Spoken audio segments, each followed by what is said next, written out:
Ladies and gentlemen, welcome back to the other side of the coin. Big news in regards to Victor Osimhen and Jadon Sancho. It looked like maybe we were on the way to getting both of them, and that would have been something unbelievable. I would have probably put us 100% the expectation being top four, and if not more. But doesn't seem like that's going to be the case. So we're going to talk about that. Saudis are prowling. They're prowling over Victor Osimhen, offering him unbelievable levels of money. So we'll talk about that. And Jadon Sancho, where is he moving? Is he coming to Chelsea? Is he going elsewhere? We'll talk about that. However, ladies and gentlemen, we are going to start things off with this particular bad boy, bold bad boy, Enzo Maresca, who we're going to talk in more detail tomorrow in the live stream for Servette versus Chelsea preview. You know, he had a lot to say in the press conference. But one thing that I do want to point out from the press conference is his brutal message, his absolute brutality on Sterling, especially Sterling. But he also sent a message to Chalobah and Ben Chilwell. Obviously, we knew what he said about Ben Chilwell earlier a few weeks ago, publicly stating that, brother, you need to pack your bags and you need to move on. So he's gone on and said it again. Here we go. Enzo Maresca on Sterling, Chalobah, and others. All the players who in this moment are training apart will not get any minutes in case they stay. My advice to Sterling, he knows exactly what he has to do. It's not just Raheem, all of them. So this is... You can't have it any more clearer than this. Like, you know how sometimes players, they look for clarity? Yeah, this is as clear as it can get. The message is loud. You need to leave the football club. There's only a few more days left. I believe 3 more days left to find a solution. And there could be twists and turns. For example, with Chalobah, I think he's just waiting to... just sticking it out, like at the moment. Just waiting to see if Axel Desassi perhaps gets sold, and then he might be on the frame to come back into the squad, even though Desassi is not going to get that much minutes, but at least Chalobah gets to stay at Chelsea Football Club. Chalobah is so desperate to stay at Chelsea Football Club. He really wants to stay here and do his thing here. But my thing is, when the club is clearly telling you you're not wanted, why do you want to stick around as a bad smell? As much as I admire that whole situation, and look, I've said it from the get-go, Chalobah is a better defender than both Badiashile and Desassi, in my personal opinion. I know some of you guys might not agree with that, but at the same time, I feel, Chalobah, come on, man. You've been told to leave. Please leave. So similarly with Raheem Sterling and Ben Chilwell. Ben Chilwell now has known that he's not part of the equation for a while. He needs to get on to his agent and find a solution as well. But these players, they're on big money, especially Sterling and Chalobah. They're on big money. They don't have any obligations to leave, and they'll only leave on their own terms. So that's the issue. This is the problem that you get into when you do pay players a lot of money and it doesn't work out.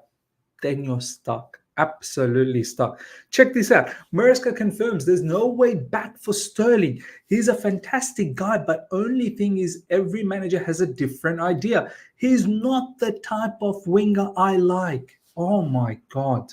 Brutal public statement. He's not the type of winger I like. That says nothing about him. The history and numbers speak for Raheem. I mean, ladies and gentlemen, how does Raheem Sterling still stick around? I mean, let's just say, for argument's sake, he doesn't end up going and he stays at Chelsea. You're not going to see any minutes and you're just going to have to stay at home. You're potentially going to be training with the kids. It could be a depressing situation. Find yourself a solution, Raheem Sterling.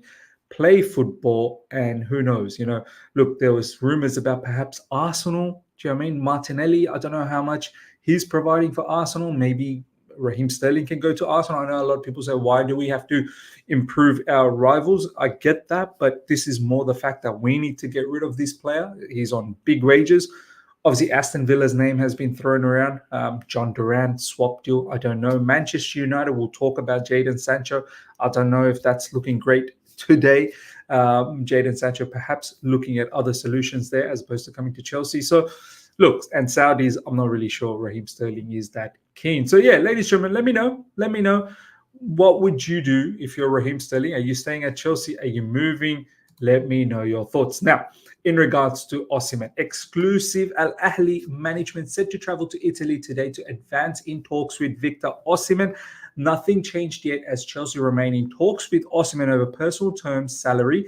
Osimhen to Al Ahli only possible if Chelsea are not able to agree on terms with Victor. So one thing's clear: this guy wants us. That's one thing's clear. But he only wants us on his own terms. He wants the money, he wants the bag. That is something you're not going to get at Chelsea Football Club.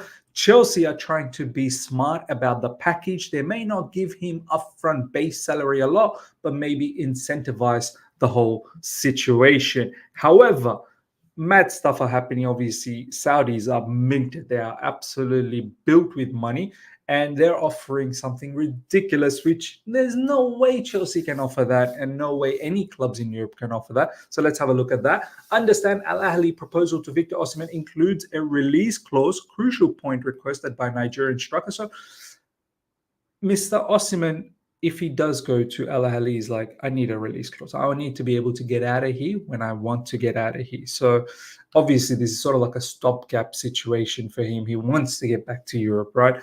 Talks will continue in person with Al Ahly management in Italy for direct talks, while Chelsea keep negotiating on contract terms with Victor. So he's not ready to obviously shut up shop and retire in Saudi. He's just basically doing this for the time being until he can find a solution back in Europe and leave a footprint in European football. Check this out. Al Ahly offers Osimhen 30 million per year for 4 years. Someone put out it's approximately 500,000 euros per week. If you're getting offered that level of money, I'm sorry, Osimhen. Like if that entices you, and if you think Chelsea is going to be somehow able to not match the 500,000 euros per week, but let's just say anywhere up to even 250,000 or even 300,000, it's not going to happen, mate. Like, it really will not happen. We got rid of some of our 300k players. Lukaku gone. That 300k is out of our system now. Raheem Sterling, we're trying to get him out of our system as well.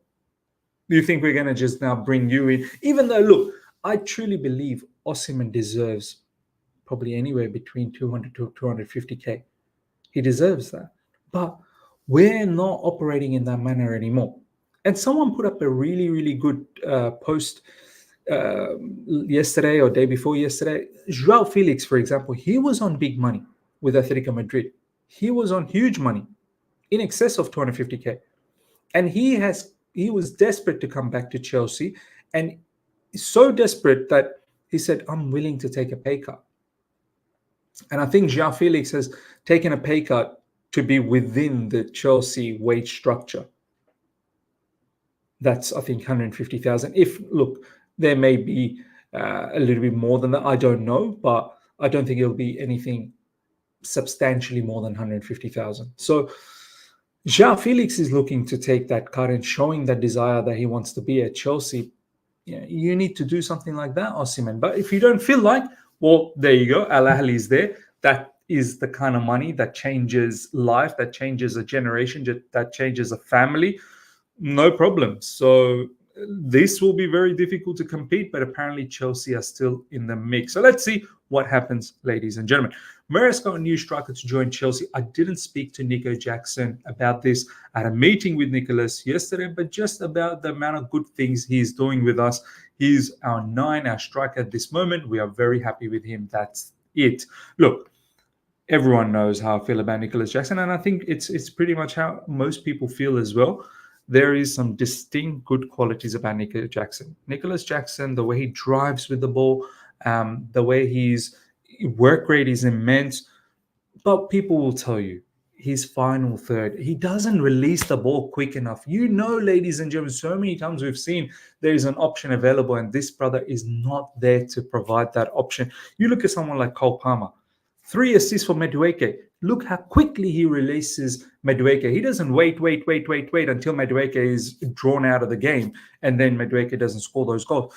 Cole Palmer receives the ball, sees that Madueke is in a good position, releases it quickly so Madueke can take full advantage of that situation. Whereas Nico Jackson, for some reason, it doesn't compute all the time. Now, I know he scores goals every now and then. Of course he does. He provides assists as well every now and then for Parma, the weekend that just went by with Wolves. But there is so much more he can get polished. He is finishing. When you sit down and you ask yourself honestly, does Nico Jackson actually give you that vibe that this guy's a ruthless striker? The answer is categorically no at the moment. Can he become one? We shall see. We shall see if he can develop into one. So, look, this is why I felt someone like Victor Osimhen, if he did come to Chelsea Football Club, it only help someone like Nicholas Jackson 100%. I agree with John Obi Mikel, what he said not that long ago in his podcast, that someone like Osimhen would only help you, brother. But he took it in a negative way, which I feel like Nicholas Jackson shouldn't have. I think Osimhen was only trying to be, helpful towards Nicholas Jackson. So yeah, next up, ladies and gentlemen, Enzo Maresca on Sancho Chelsea move. If we can sign a player that can help us, for sure, I would do it. Jadon is not our player. I know him very well, but he is not our player. So, ladies and gentlemen, where is Jadon Sancho thinking of going? Perhaps, well, boom. Breaking coming from Fabrizio Hawkins. Agreement between Manchester United and Juventus for Jadon Sancho, loan plus obligation to buy the player keen on the move. I find it's very strange that he's thinking about going to Juventus, but then again, maybe he summed it up that Premier League is a bit too fast for him. It's a bit too physical for him.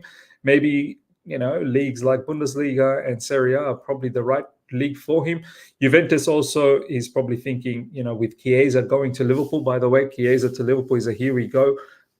Beautiful signing for Liverpool, to be honest. A very, very cheap signing, 15 million euros or 13 million euros, something like that. Very good pickup. So there is a spot opening up at Juventus, and Jadon Sancho probably feels that he can take that. And on top of that, Jadon Sancho is probably, I don't know, he's probably looked at Chelsea and he feels that there's no way he wants to compete with so many ballers. Maybe he's just a bit too scared to come to Chelsea Football Club. And if you're scared, then don't worry about it. So it looks like he might be heading towards Juventus. We shall see. This whole operation of Jadon Sancho does require Sterling to go the other way as well. And if Sterling's not keen, then the whole thing collapses. We're not going to just simply get Jadon Sancho to bolster our team any more than what it is at the moment. We do need to offload Sterling, and then only we can potentially do something with Jadon Sancho. If not, Jadon Sancho to Juventus, not a problem. Not a problem. Next up, ladies and gentlemen, Manchester United current stance is clear on Ben Chilwell. Reports no interest, no talks ongoing. This is a problem for us as well. This brother is not going to see any game time. Cucurella is the number one left back, or LCB, left wing back, inverted left back, whatever you want to call it. And after that, it's Renato Vega. Renato Vega, I'm very, very impressed with the little minutes that I've seen. He looks like an absolute beast that will fit into Enzo Maresca's system. Ben Chilwell, big money, I think nearly 200K per week as well, 190K per week, something like that. And he's probably he's one who's not interested. He is getting older as well, and he's probably thinking, look, I need to set up for my retirement. He's got, I think, 3 more seasons left. After this season, 2 more. I think his contract is up until 2027. He knows he's injury prone, and it's time to just make that money and set himself up after football. So yeah, this is a bit of a problem. You'd think that Ben Chilwell will show some desire to find another club, but he's one who I feel like will be very okay to just see out the contract. But we'll see what happens with Ben Chilwell. Next up, ladies and gentlemen, Benoit Badiashile has no chances of leaving before the window deadline. People close to him inform me, coming from Bobby Vincent. Yeah, look, Benoit Badiashile, you guys already know, I'm not impressed. And this whole season, last season was a disaster. This preseason and a couple of games so far this season has not been good as well. I've got no doubt that eventually enough he'll leave Chelsea Football Club unless some miraculous things happen and he ends up being a very good player for us again. I don't know. Desarcy is probably the one who might be leaving in this window. We shall see. Next up, ladies and gentlemen, Chelsea have Thomas Araujo on their shortlist in case one defender leaves in the final days. No bid at this stage, but Araujo is really appreciated as per CNN Portugal. Paris Saint-Germain want Araujo in case Milan Skriniar accepts Al Nassr proposal. I don't know who this player is. I've not watched Benfica closely enough, but I have seen rumors that Chelsea are interested in a CB. If we get rid of one of the CBs, then we're going to bring in another one. My whole thing is you're going to bring in a CB, which I think is unnecessary in the sense that we have so many.